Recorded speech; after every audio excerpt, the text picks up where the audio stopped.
Hello, good afternoon friends. Welcome to my channel Astro Kannadiga. ನೋಡಿ friends, ಇವತ್ತು ಒಂದು ವಿಜಯ್ ಅವರು ತಮಿಳುನಾಡಲ್ಲಿ CM ಆಗಿ ಅಧಿಕಾರ ವಹಿಸ್ಕೊಂಡಿದ್ದಾರೆ. ಅವರ ಒಂದು ಆಡಳಿತ ಹೇಗಿರುತ್ತೆ, ತಮಿಳುನಾಡಿನ ಜನಗಳಿಗೆ ಇದು ಒಂದು ಸುವರ್ಣಯುಗ ಆಗುತ್ತಾ, ಅಥವಾ ಕೊಟ್ಟಿರೋ ಭರವಸೆಗಳೆಲ್ಲ ಈಡೇರುತ್ತಾ, ಅಥವಾ ಅವರ ಕೊಟ್ಟಿರೋ ಭರವಸೆಗಳನ್ನು ಈಡೇರೋಕ್ಕಾಗೋದಿಲ್ವಾ, ಮತ್ತು ಈ ಒಂದು ವಿಜಯ್ ಅವರು ತಮ್ಮ ವರ್ಚಸ್ಸನ್ನು ಇನ್ನೂ ಜಾಸ್ತಿ ಮಾಡ್ಕೋತಾರಾ ಇಲ್ವಾ ಅಂತೇಳ್ಬಿಟ್ಟು ಈ ಒಂದು ವಿಡಿಯೋದಲ್ಲಿ ತಿಳ್ಕೊಳ್ಳೋಣ. ನನ್ನ ಚಾನಲ್ಗೆ ಫಸ್ಟ್ ಟೈಮ್ ಬಂದಿರೋ ದಯವಿಟ್ಟು ಸಬ್ಸ್ಕ್ರೈಬ್ ಮಾಡ್ಕೊಳ್ಳಿ ಹಾಗೂ ಬೆಲ್ ಬಟನ್ ಒತ್ತಿ, ಯಾಕಂದರೆ ನಾನು ಮಾಡುವಂಥ ಎಲ್ಲ ವಿಡಿಯೋದ ಅಪ್ಡೇಟ್ಸ್ ನಿಮಗೆ ತಲುಪುತ್ತೆ. ಎಲ್ಲರಿಗಿಂತ ಮುಂಚೆ ವಿಡಿಯೋ ನೋಡ್ಬೋದು ಅಂತ ತಿಳಿಸ್ತಾ ಬನ್ನಿ ಫ್ರೆಂಡ್ಸ್, ವಿಡಿಯೋನ ಶುರು ಮಾಡೋಣ. ಸೊ ಈಗ ನೋಡಿ, ಈ ಒಂದು ಅವರ ಒಂದು ಕಾಗದಕ್ಕೆ ಸಹಿ CM ಅಂತ ಸಹಿ ಹಾಕಿದ ಸಮಯ ಕರೆಕ್ಟಾಗಿ 10:20. ಆ ಒಂದು ಸಮಯವನ್ನು ಇಟ್ಕೊಂಡು ನಾನೊಂದು ಒಂದು ಜಾತಕವನ್ನು ಹಾಕಿದ್ದೇನೆ. ಈ ಜಾತಕದಲ್ಲಿ ಲಗ್ನ ಯಾವುದು, ಮಿಥುನ ಲಗ್ನ. ಮಿಥುನ ಲಗ್ನ, ಲಗ್ನಾಧಿಪತಿ 11 ಅಂದರೆ ಲಾಭ ಸ್ಥಾನದಲ್ಲಿ ಕೂತಿರುವಂಥದ್ದನ್ನು ಕಾಣಿಸುತ್ತೆ. ಹಾಗೂ ಉಚ್ಚ ಸೂರ್ಯನ ಜೊತೆ, ಉಚ್ಚ ಸೂರ್ಯ ಅಂದ್ರೇ ಅಧಿಕಾರ, ಅದರಲ್ಲೂ ಉಚ್ಚ ಸೂರ್ಯನ ಜೊತೆ ಕೂತಿರುವಂಥದ್ದು ಬುಧ ಕಾಣ್ಬೋದು. ಸ್ವಲ್ಪ ಕಂಬಸ್ಟ್ ಆಗಿರೋದನ್ನು ಕಾಣಿಸುತ್ತೆ.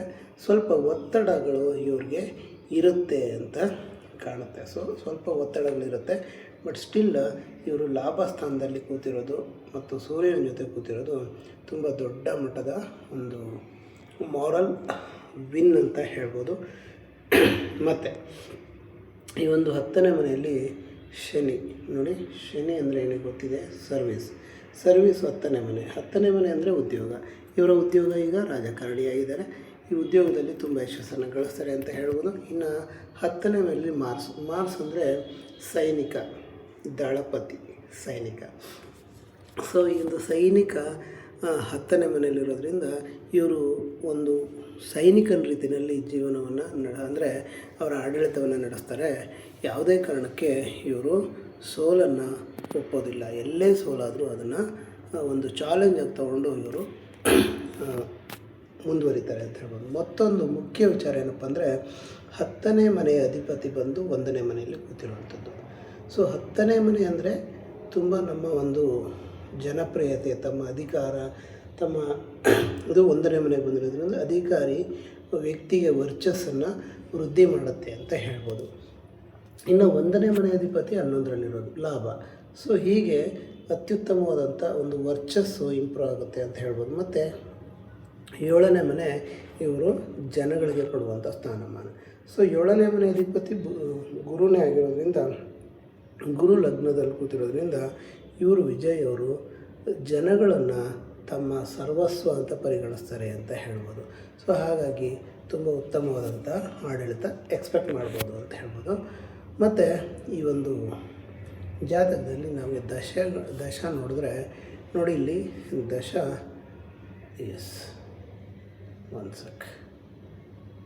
ಮಂಗಳ ದಶನಲ್ಲಿ ನೋಡಿ, ಮಂಗಳ ದಶನಲ್ಲಿ ಶನಿ ಭುಕ್ತಿ ಇರೋದನ್ನು ಕಾಣಿಸುತ್ತೆ. ಮಂಗಳ ಶನಿ ನೋಡೋಣ. ಮಂಗಳ ನೋಡಿ, ಮಂಗಳ ಮತ್ತು ಶನಿ ಇಬ್ಬರು 10ನೇ ಮನೆಯಲ್ಲಿ ಕೂತಿರೋದು ಅಂದರೆ ಕೇಂದ್ರ ಸ್ಥಾನದಲ್ಲಿ ಕೂತಿರೋದು, ಅದರಲ್ಲೂ ವೃತ್ತಿ ಸ್ಥಾನದಲ್ಲಿ ಕೂತಿರೋದು ತುಂಬ ವರ್ಚಸ್ಸನ್ನು ವೃದ್ಧಿ ಮಾಡುತ್ತೆ. ಇವರು ತುಂಬ ಸ್ಟ್ರಾಂಗ್ ಅಡ್ಮಿನಿಸ್ಟ್ರೇಷನನ್ನು ಕೊಡ್ತಾರೆ ಅಂತ ಹೇಳ್ಬೋದು. ಮತ್ತು ಶನಿ ಬಂದು 9ನೇ ಮನೆಗೆ ಅಧಿಪತಿಯಾಗಿ 10ನೇ ಮನೆಯಲ್ಲಿ ಕೂತಿರುವಂಥದ್ದು ತುಂಬ ಧರ್ಮ ಕರ್ಮಾಧಿಪತಿ ಯೋಗ ಅಂತ ಹೇಳ್ಬೋದು. ತುಂಬ ದೊಡ್ಡ ಮಟ್ಟದ ಧಾರ್ಮಿಕವಾಗಿ ತುಂಬ ಒಂದು ನೈತಿಕವಾದಂಥ ಆಡಳಿತವನ್ನು ಇವರು ನಡೆಸ್ತಾರೆ ಅಂತ ಹೇಳ್ಬೋದು. ಕರಪ್ಷನ್ ಇಲ್ಲದೆ ಇರುವಂಥ ಆಡಳಿತವನ್ನು ನಡೆಸ್ತಾರೆ ಅಂತ ಹೇಳ್ಬೋದು. ಇನ್ನು ಮಾರ್ಸ್ ನಿಮಗೆ ಗೊತ್ತಿದೆ, 6 ಮತ್ತು 11ರ ಅಧಿಪತಿ ಹೇಳ್ಕೊತೀವಿ. 6 ಅಂದ್ರೇನು, ರೋಗ ಋಣ ಶತ್ರುಗಳು, ಇವುಗಳನ್ನ ತುಂಬ ಸ್ಟ್ರಾಂಗಾಗಿ ಮೆಟ್ಟಿ ನಿಲ್ತಾರೆ ಅಂತ ಹೇಳ್ಬೋದು. ನೋಡಿ, ಸ್ಟ್ರಾಂಗಾಗಿ ಮೆಟ್ಟಿ ನಿಲ್ತಾರೆ. ಈಗ ಶತ್ರುಗಳು ಇವರ ಒಂದು ಅಧಿಕಾರದ ಅವಧಿನಲ್ಲಿ ಅವರ ಜೊತೆಯಲ್ಲೇ ಇರ್ತಾರೆ, ಆದ್ರೂ ಅವರನ್ನು ಮೆಟ್ಟಿ ನಿಲ್ಲುವಂತಹ ಒಂದು ಸಾಮರ್ಥ್ಯ ಇವರಿಗೆ ಇರುತ್ತೆ ಅಂತ ಹೇಳ್ಬೋದು. ಹೇಗೆ ಅಂದರೆ, ಲಗ್ನದಲ್ಲಿ ಸರ್ವಾತ್ಮ ಶುಭ ಗ್ರಹ ಕೂತಿರುವಂಥದ್ದು ಲಗ್ನದಲ್ಲಿ ದಶ ಒಂದು ಡೈರೆಕ್ಷನಲ್ ಸ್ಟ್ರೆಂತನ್ನು ಹೊಂದಿರುವಂಥದ್ದನ್ನು ಕಾಣಿಸುತ್ತೆ. ಲಗ್ನದಲ್ಲಿ ಗುರು ಇರೋದ್ರಿಂದ ತುಂಬ ಉನ್ನತವಾದಂಥ ಆಲೋಚನೆಗಳು, ತುಂಬ ಒಂದು ಜ್ಞಾನವನ್ನು ಉಪಯೋಗಿಸಿ ಆಡಳಿತವನ್ನು ನಡೆಸ್ತಾರೆ ಅಂತ ಹೇಳ್ಬೋದು. ಇನ್ನು ಇವರ ಒಂದು 12ನೇ ಮನೆಯಲ್ಲಿ ಶುಕ್ರ ಇರುವಂಥದ್ದು ಖರ್ಚನ್ನು ಸಹ ಮಾಡ್ತಾರೆ. ಖರ್ಚು ತುಂಬ ಸಾಕಷ್ಟು ಒಂದು ಫ್ರೀ ಬೀಸ್ ಇದ್ದಾವೆ, ಅವಕ್ಕೆಲ್ಲ ಖರ್ಚು ಮಾಡಬೇಕಾದಂಥ ಅಗತ್ಯ ಇದೆ. ಖರ್ಚನ್ನು ಹೊಂದಾಣಿಕೆ ಮಾಡುವಷ್ಟು ಎಬಿಲಿಟಿ ಇವ್ರಿಗೆ ಇರುತ್ತೆ ಅಂತ ಹೇಳ್ಬೋದು. ಯಾಕಂದರೆ ಶುಕ್ರ ಸ್ವಸ್ಥಾನದಲ್ಲಿರೋದ್ರಿಂದ ಎಂಥ ರೀತಿಯ ಖರ್ಚನ್ನೇ ಆಗಲಿ ಇವರು ನಿಭಾಯಿಸ್ತಾರೆ ಅಂತ ಹೇಳ್ಬೋದು ಫ್ರೆಂಡ್ಸ್. ಸೊ ಹಾಗಾಗಿ ಏನೂ ತೊಂದರೆ ಇಲ್ಲ. ಇನ್ನು 9ನೇ ಮನೆಯಲ್ಲಿ ರಾಹು ಇರೋದನ್ನು ಕಾಣ್ತೀವಿ. 9ನೇ ಮನೆಯಲ್ಲಿ ರಾಹು ಇರೋದ್ರಿಂದ ಇವರ ಒಂದು ಬೇರೆ ದೇಶಗಳಿಂದಲೂ ಇವರಿಗೆ ಭಾಳಷ್ಟು ಒಂದು ಸಪೋರ್ಟು ಸಿಗುತ್ತೆ ಅಂತ ಹೇಳ್ಬೋದು. ಅಂದರೆ ಬೇರೆ ದೇಶದಲ್ಲಿರುವಂತಹ ಒಂದು ತಮಿಳರು ಸಹ ಇವರಿಗೆ ಸಾಕಷ್ಟು ಒಂದು ಸಪೋರ್ಟನ್ನು ಕೊಡ್ತಾರೆ ಅಂತ ಹೇಳ್ಬೋದು. ಇನ್ನು ಚಂದ್ರ 8ನೇ ಮನೆಯಾಗಿರೋದ್ರಿಂದ ಇವ್ರಿಗೆ ಸಾಕಷ್ಟು ಆತಂಕ ಇರುತ್ತೆ, ಮೈಂಡಲ್ಲಿ ಬಹಳಷ್ಟು ಆತಂಕ ಇರುತ್ತೆ. ಮತ್ತು ಒಂದು ವಾಟ್ ನೆಕ್ಸ್ಟ್ ಅನ್ನುವಂಥ ಒಂದು ಇದಿರುತ್ತೆ, ಒಂದು ಆತಂಕ ಅಂತೂ ಇರುತ್ತೆ. ಬಟ್ ಇವರ್ ನೆವರ್ ಸೆಟ್ಲ್ ಆ್ಯಟಿಟ್ಯೂಡ್ ಇವ್ರದ್ದು.